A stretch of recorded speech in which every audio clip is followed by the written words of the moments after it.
Hello दोस्तों, एक बार फिर से आपका स्वागत है मेरे चैनल पे। और मैं आ गया हूँ आपको बताने की तेनाली रामा जी का जो सीज़न 2 है उसका अगला एपिसोड में क्या हुआ था। तो जैसा कि पिछला एपिसोड में जहाँ तक ख़त्म हुआ था, वो गुरुबर स्टोरी बता रहे थे, तेनाली रामा जी को स्टोरी बता रहे थे कि उस बूढ़ी अम्मा के साथ उन लोगों ने कैसे ठगा। तो स्टोरी में यहाँ तक बताया था कि वो जो उन चारों लोग होते हैं, उनमें से 3 लोग पहले ही आकर ऊपर उनके घर पे रहता है, उनके छत पे, और एक जो रहता है वो बाद में आता है आम की पेटी लेकर। तो यहाँ पे वहीं से शुरू होता है कि वो आम की पेटी लेकर आता है, अम्मा को दे देता है और फिर ऊपर अपने दोस्तों से मिलने चला जाता है। तो फिर वहाँ पे वो लोग बोलते हैं कि आम की पेटी नहीं लाया, उससे पूछते हैं कि आम की पेटी नहीं लाया, आम की पेटी लेकर आओ, हम लोग यहाँ पे बैठ के आम खाएंगे। तो वो नीचे जाता है आम की पेटी लेने के लिए।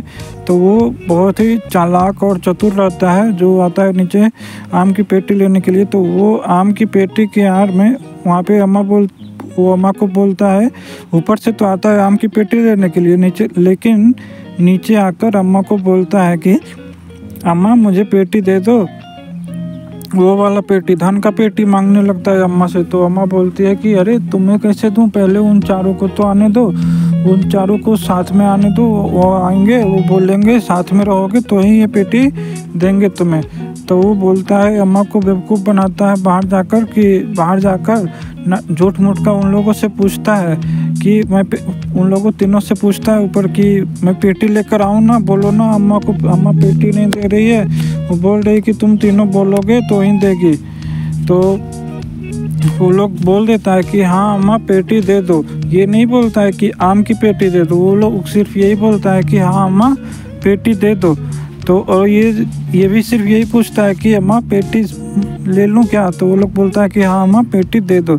तो वो जो चोर रहता है वो धन की पेटी का बोलता है। तो लेकिन ऊपर जो तीनों रहते हैं वो लोग धन के बारे में नहीं बोलते हैं, वो बोलते हैं कि आम की पेटी लेने के लिए बोलते हैं। लेकिन वो जो रहता है वो बोलता है कि सभी लोगों ने बोल दिया है पेटी देने के लिए, तो मुझे धन की पेटी दे दो। तो अम्मा उन सब का बात मानकर उस एक आदमी को वो पूरा धन का पेटी दे देती है और वो आदमी वहाँ से धन का पेटी लेकर चला जाता है।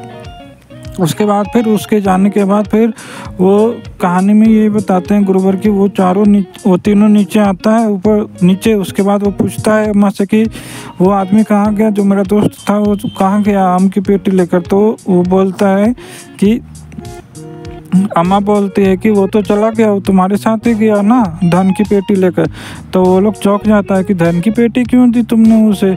तो अम्मा बोलती है कि तुम्हें तो बोली थी कि पेटी दे दो। तो वो बोलते हैं कि मैंने आम की पेटी बोली थी, धन की पेटी नहीं। तो ये सब बात होता है। उसके बाद फिर अम्मा चौंक जाती है कि अरे वो तो लेकिन धन की पेटी लेकर चला गया। तो वो लोग बोलता है कि तुमने हम लोगों से बिना अच्छे से बात किए ही उसे धन की पेटी दे दी।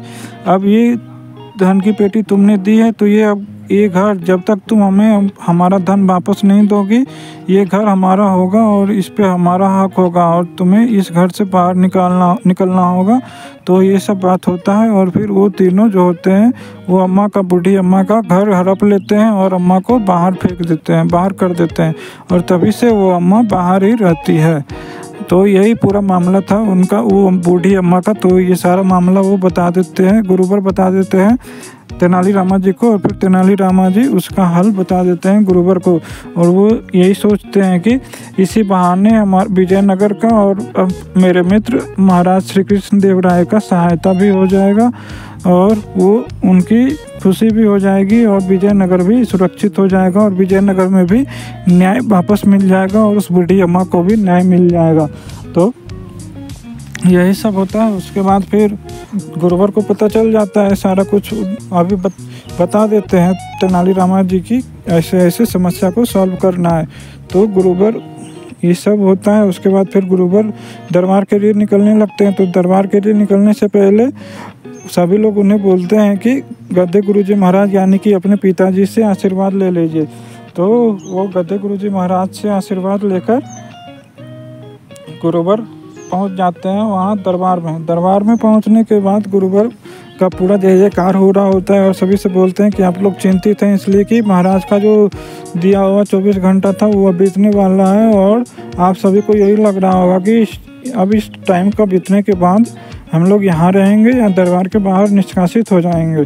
तो गुरुवर सबको आश्वस्त करते हैं कि आप लोग चिंता न करें, हम बूढ़ी अम्मा का न्याय का हल लेकर आए हैं और वो हम महाराज को सुना देंगे और महाराज फिर किसी को निष्कासित नहीं करेंगे।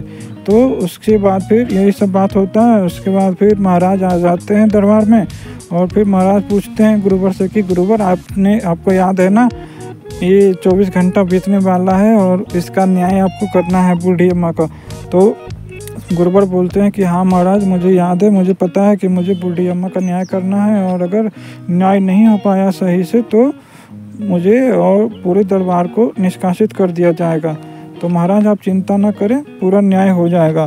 तो फिर महाराज सोचते हैं कि फिर महाराज वहाँ सभी अपराधियों को बुलाते हैं और फिर बूढ़ी अम्मा को भी बुलाते हैं और फिर गुरुवर चालू करते हैं अपना काम। तो यहीं पे एपिसोड ख़त्म होता है और एपिसोड ख़त्म होने से पहले महाराज ये सोच रहे होते हैं कि जैसे ही गुरुवर शुरू करते हैं ना न्याय करना, तो महाराज को गुरुवर के अंदर तेनाली रामकृष्ण दिखाई देते हैं और महाराज मन में ये सोच रहे होते हैं कि शब्द ये बोल तो पंडित तथाचार्य रहे हैं लेकिन ये सारे शब्द पंडित रामकृष्ण के हैं, यानी कि पंडित रामकृष्ण जीवित हैं और उन्होंने मेरी आज्ञा की अवहेलना की है।